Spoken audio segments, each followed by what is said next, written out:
you. If you don't want to support the state, you don't want to support one small group of people bossing everybody else around on the planet, get your friends using cryptocurrencies because it undermines their power and their ability to control people. That's what's so exciting about this, is it strips away power from every single government on the planet to control peaceful people. No matter how many politicians get together and write down words on a piece of paper, or how many policemen with guns on their hips show up, 2 + 2 always equals 4. The underlying mathematics behind cryptocurrencies will always work. And we just need to spread it as fast as we possibly can to as many people around the world as fast as we can.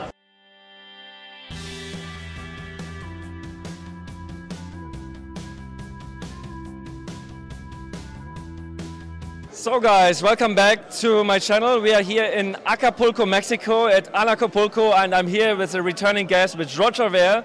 Roger, you became kind of a controversial person. You still kick the hornet nest. You call Bitcoin Cash, you call it Bitcoin, or like Bitcoin and BCH in brackets. So, like, do you like to kick the hornet nest, or why do you like to stir up the Bitcoin community? In my book, I'm promoting the exact same version of Bitcoin that I've been promoting from day one. The speech I started giving in 2011 was that Bitcoin allows you to send and receive any amount of money with anyone, anywhere in the world instantly, basically for free, and there's nothing anybody can do to stop it. All those characteristics are still true about Bitcoin Cash. They are no longer true about Bitcoin Core, and they're no longer true by intentional design of the Bitcoin Core supporters. They openly say that they want it to be slow, expensive, and unreliable to use. Well, I have news for you. If something is slow, expensive, and unreliable, you're going to seek out an alternative, and that's exactly what we've seen happen in the cryptocurrency ecosystem. Bitcoin Core became slow, expensive, and unreliable. People started using Bitcoin Cash, Ethereum, Dash, take your pick. There's 1,001 different cryptocurrencies out there, and people are going to use the ones that are the most useful to them. And Bitcoin has a strong name and branding presence, but at the end of the day, it has to work and has to work well, and Bitcoin Core has been intentionally broken by the Bitcoin Core supporters. So what do you think about the Lightning Network? I think and hope the Lightning Network will be here, and I hope it'll work wonderfully well, but at this point, it's not here yet. It's not ready yet, and when and if it is ready, it'll work better, faster, and cheaper on Bitcoin Cash than it will on Bitcoin Core. So then you will call Bitcoin Core again Bitcoin, the real Bitcoin? I think there's multiple Bitcoins at this point. There's Bitcoin Cash, Bitcoin Core, and a whole bunch of other ones out there that are using the Bitcoin name, and it's up to the users to decide which version of Bitcoin is the one that's right for them. So now there's this HODL meme, it's quite famous, like people just hold onto their coins. So how can there be another like economy with cryptocurrencies when people don't spend their cryptocurrencies, when they just hold on to it?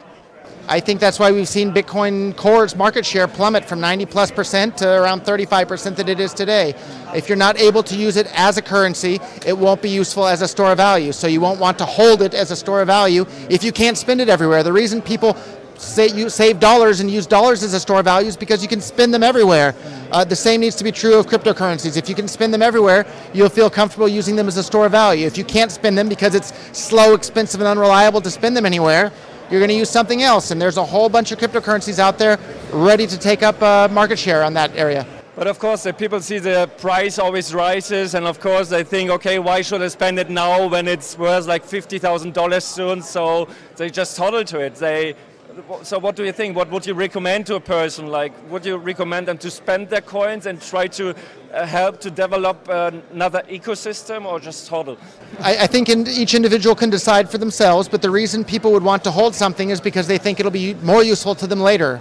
So people know that phones are going to get cheaper and cheaper next year. $1,000 today will buy you a pretty darn nice iPhone. Next year it's going to buy you an even better iPhone, right? So if I just held my $1,000 for a year, I can get a much better iPhone than I can today, yet people still go out and buy iPhones every single day. I think it's the same with cryptocurrencies. Even though it may be worth more next year, you can still go out and do all sorts of things with it today, and people will and can and do. Okay, great. So Merkel and Macron, they said at the G20 summit in Argentina, they want to crack down on cryptocurrency. What do you expect? What kind of regulations do you expect? So lots of governments and banks want to regulate cryptocurrencies. At the end of the day, I think it's cryptocurrencies that are going to regulate governments and banks. The only way to stop these are to turn off the entire internet in the entire world and keep it turned off.